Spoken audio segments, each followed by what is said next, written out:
Rajshahi board ২০১৯ সালে আমাদের পদার্থবিজ্ঞান পাঠে এমন একটি প্রশ্ন আসছিল, সেখানে আমাদের গ নাম্বার প্রশ্নে বলা হয়েছিল যে F2 এর মান নির্ণয় করো।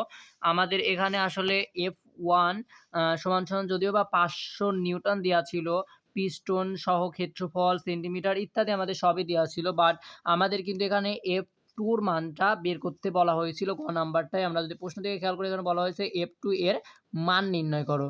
তো আমরা F2 এর মান নির্ণয় করার জন্য চলো দেখে আসি F2 এর মান কিভাবে নির্ণয় করা যায়। দ্বিতীয় পিস্টনের মান নির্ণয় করার জন্য আমাদের এখানে মূলত কি দেওয়া ছিল দেখি আমরা। এখানে আমাদের দেওয়া ছিল প্রথম নাম্বারে যেটা F1, অর্থাৎ আমাদের যেটা মানে প্রথম পিস্টনে প্রযুক্ত বল আমাদের দেওয়া ছিল ৫০০ নিউটন। আর আমাদের প্রথম পিস্টনের ক্ষেত্রফল, আমরা জানি ক্ষেত্রফলকে A দ্বারা প্রকাশ করতে হয়। আর প্রথম যেহেতু, এজন্য আমরা A1 দ্বারা প্রকাশ করছি। আর প্রথম পিস্টনের ক্ষেত্রফল আমাদের দেওয়া ছিল 0.09। আর অবশ্যই আমাদের কিন্তু মাত্রাগুলো দিয়ে দেওয়া লাগবে।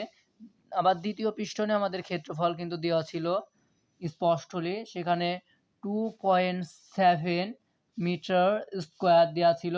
আমাদের শুধু বলা হয়েছিল যে দ্বিতীয় পিস্টনের মানে পিস্টনের বল, প্রথম পিস্টনের বল তো আমরা এটা জানলাম, দ্বিতীয় পিস্টনের বল F2 ইকুয়াল টু কত হোয়াট, এটা আমাদের নির্ণয়ের বিষয়। এখন এই তিনটা ডিটেলস আমরা কিভাবে পেলাম দেখো, তোমাদের প্রশ্ন দিকে খেয়াল করো। আমাদের কিন্তু ভেরি ইজিলি বলা আছে যে এই যে F1 ইকুয়াল টু ৫০০ আমরা লিখে নিয়েছি। আমাদের ক্ষেত্রফল A1 সমান এত, এটাও আমরা লিখে নিয়েছি। আর ক্ষেত্রফল A2 সমান যেটা, সেটাও আমরা লিখে নিয়েছি। বাট F2 র মানটা আমাদের নির্ণয় করতে বলা হয়েছিল, এজন্য আমরা F2 র মান নির্ণয় করব।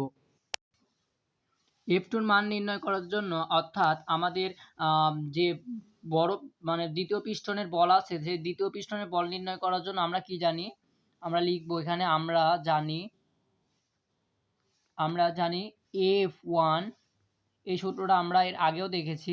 F1 F2 equal to A1 divided by A2, এই সূত্রের প্রতিপাদন সহ আমরা সব লিখেছি। যাই হোক, আমাদের এখানে মানটা লাগবে কার, অনলি অন এই F2 র। তাহলে আমরা এখানে F2 কে থামে রাখলাম। F2 ইকুয়াল টু, দেখো এখানে A2 কি অবস্থায় রয়েছে, এই যে A2 divided by A1, A2 divided by A1 গুণন F1, এটা কিন্তু আমরা এখান থেকে এই সমীকরণ থেকে এটা আমরা লিখতে পারি, ঠিক আছে।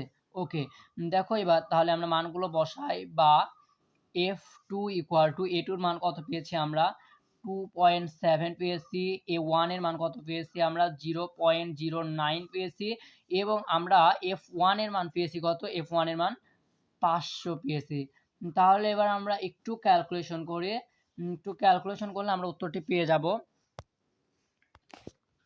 ক্যালকুলেশনটি করার জন্য আমরা এখানে ক্যালকুলেটর ব্যবহার করছি। দেখো এখানে 2.7 এর সাথে কিন্তু আমাদের এই ৫০০টা গুণ হবে। তাহলে আমরা ক্যালকুলেটর অন করেছি, তাহলে আমাদের 2.7 লিখে নিয়েছি আমরা ইজিলি। 2.7 কিন্তু আমরা লিখে নিয়েছি, তার সাথে আমরা গুণ দেব ৫০০। তাহলে এই যে আমরা গুণনের পর ক্লিক করলাম, গুণনের পর ক্লিক করে এবার আমাদের ৫০০টা লিখতে হবে। খেয়াল করে এখানে ৫, তারপরে আমাদের হচ্ছে ০, ৫০০টা কিন্তু আমরা লিখে নিয়েছি এখানে। তাহলে কিন্তু আমাদের যদি এখান থেকে আমরা ইকুয়াল প্রেস করি, ইকুয়ালটা যদি আমরা প্রেস করি, তাহলে কিন্তু আমাদের এমন আসছে। এর সাথে আমাদের 0.09টা ভাগ করতে হবে। তাহলে আমরা এখান থেকে ভাগ চিহ্নর পর ক্লিক করলাম। ক্লিক করার পরে 0.09-এ আমরা প্রেস করলাম। তারপর আমরা ইকুয়াল দিয়ে দিলাম। আমাদের কিন্তু ১৫০০ কিন্তু আমাদের উত্তরটা চলে আসলো। এই যে ১৫০০ আমাদের উত্তর কিন্তু ইজিলি চলে আসছে। আমরা এখানে ১৫,০০০টা লিখতে পারি কি, ১৫,০০০ আমরা এখানে লিখে দিই।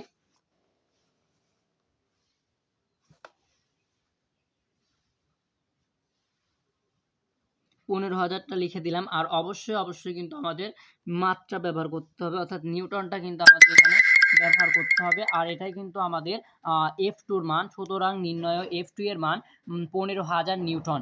এটাই হচ্ছে আমাদের অ্যান্সার।